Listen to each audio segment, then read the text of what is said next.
La Contraloría General del Estado dispuso un examen especial a la deuda pública ecuatoriana el 31 de julio de 2017. La iniciativa pretende analizar el periodo desde enero de 2012 a mayo de 2017, es decir, el último periodo de Rafael Correa en el poder. Esto luego de que Lenín Moreno revelara que las obligaciones del país, entre deuda, preventas y contingentes, ascienden al 55% del PIB.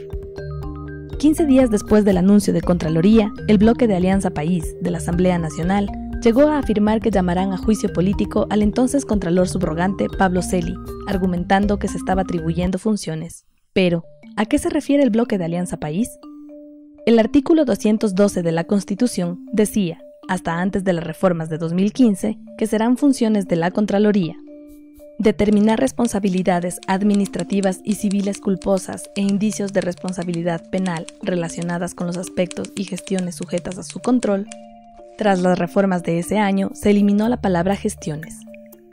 Es esa modificación el argumento del bloque mayoritario de la Asamblea para manifestar que Celi está atribuyéndose funciones que no le corresponden. Celi, por su parte, defendió su postura, asegurando que el acuerdo habla de un análisis de la legalidad, fuentes y usos de la deuda interna y externa y que no se habla de una auditoría de gestión. Y es que la Contraloría tiene un mandato claro establecido en la propia Constitución, al ser la entidad pública llamada al control de la utilización de los recursos estatales, a dirigir el sistema de control administrativo que se compone de auditoría interna y control interno de las entidades del sector público. Hay que decir que la Contraloría, bajo la administración de Carlos Polit, aprobó 13 informes sobre contratación de deuda externa del país entre el 2002 y el 2016. Estos escrutinios se enfocaron en temas puntuales en torno a contratos de preventa petrolera, ingresos y egresos en bancos chinos, así como a montos, plazos o tasas de interés. Pero el planteamiento de Celi es una auditoría integral de la deuda, en qué y para qué se usó esa deuda. Y es que la Constitución establece parámetros claros para adquirir deuda externa.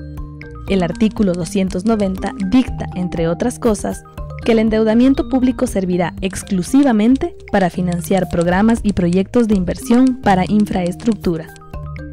En otras palabras, la deuda externa que adquiera el país debe estar destinada a proyectos como, por ejemplo, Coca-Cola Sinclair, Toachi Pilatón o la Refinería del Pacífico, y no para sueldos, décimos o asignaciones municipales.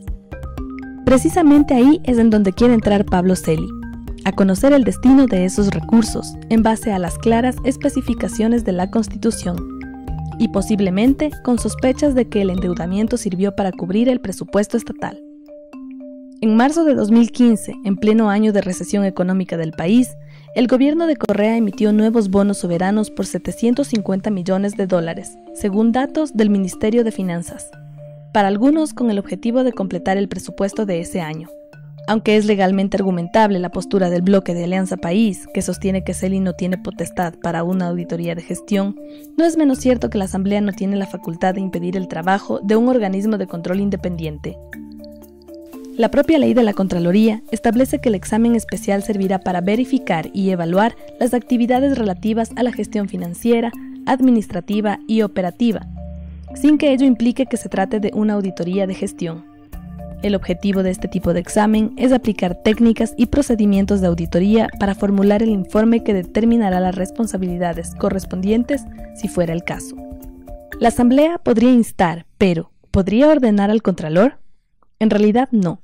La Asamblea puede realizar una fiscalización política del trabajo del Contralor, pero no puede frenar la tarea de control financiero que realiza la Contraloría, pues no tiene competencias legales para ello.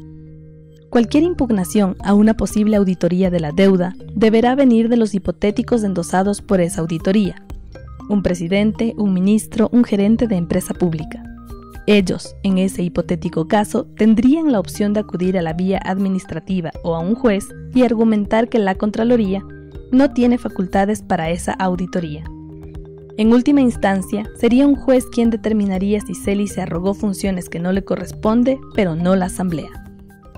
Es así que llama la atención la pronta y contundente reacción del bloque legislativo de Alianza País en contra del Contralor. Entonces la duda surge: ¿hay un verdadero interés de Alianza País para controlar las atribuciones de un ente de control? ¿O se pretende, a través del debate de un tecnicismo legal, bloquear una auditoría que determinaría si la contratación de deuda externa fue constitucional o no?